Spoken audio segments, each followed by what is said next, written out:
When Caitlin was born, I was feeling so many emotions. I was happy, I was just ecstatic. I was crying but it was because I was so happy to finally be a mom, and I was happy to just see my beautiful baby. She appeared to be so perfect in every way. It was just an amazing experience for me as a father, just to look at her and to see all the opportunity that she had in her little life. But when we brought Caitlin home, we were really excited, but then we started to see signs that there was something wrong with her. She wouldn't eat as well. We started to see what we now know is probably minor seizures going on.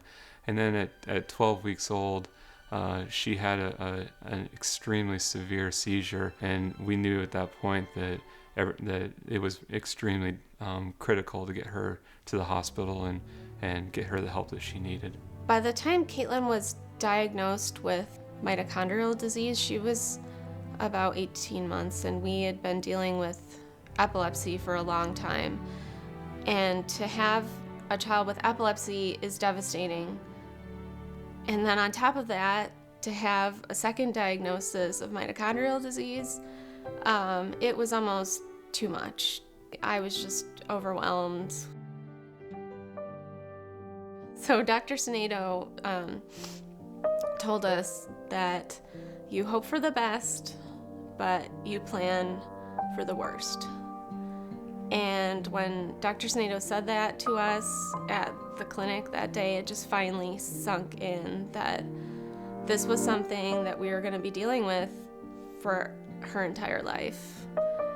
So Caitlin Meyer has a progressive mitochondrial disease. It's basically looks like epilepsy, but it's worse than just the run-of-the-mill epilepsy. So not only does she have intractable epilepsy that we can't control well with seizure medications, but even the size of her brain is shrinking, and we call that atrophy, and that's part of Caitlin's disorder. So her disease is progressive. In other words, that her brain keeps getting smaller and not growing, and we're having difficulty in controlling her seizures, and so we're continually, it's almost like we're losing ground. We don't know how long she'll be with us. Other kids with her syndrome, epilepsy syndrome and mitochondrial disease, haven't lived very long. It's very devastating for the parents and for Caitlin. Overall, the picture is very worrisome for us that Caitlin will not live a full life, and that you can count her days for living probably on a 10-year calendar or less. We've changed what we want and what our hopes are for Caitlin. She won't graduate from high school. She won't get married.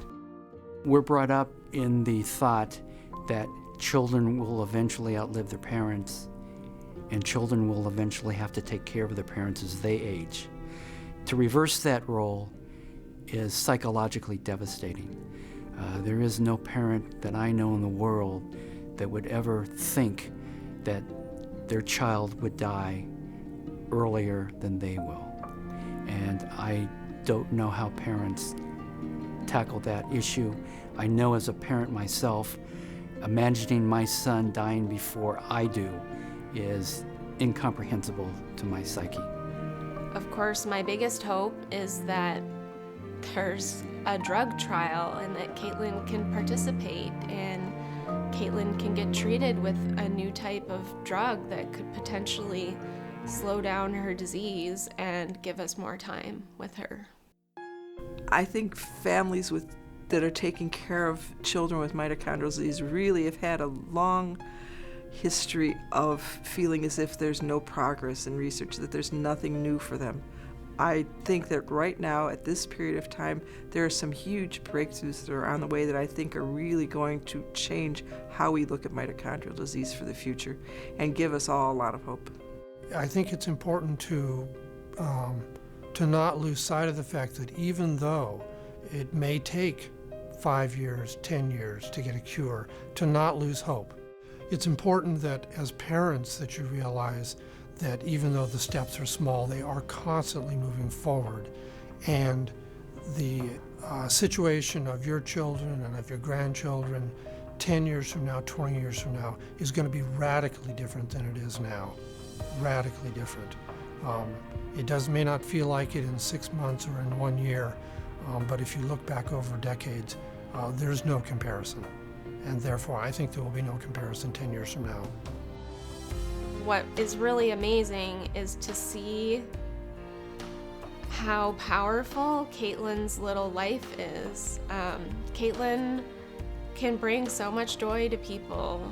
Just bringing her in the room, just having her sit on your lap, and she makes people happy in such a really amazing and special way. And we feel really lucky that, you know, she may not be able to walk or talk, but she changes lives. I mean, she's an amazing little girl who makes people think about their life and not take things for granted.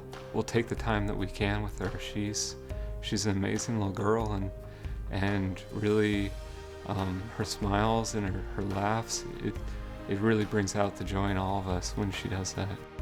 What I like about Caitlin is that she's a fighter, and she doesn't give up. And I think it's because of her parents, for one, but I also think it's intrinsic in Caitlin, and she represents most of the mitochondrial kids I take care of. They don't know the word no, and they're the type of kids, if they could grow up, would take an umbrella and dance in the rain in a storm, because they find whatever it is that makes their lives worthwhile in the moment. And to me, that's Caitlin, and it's all the other kids that I take care of.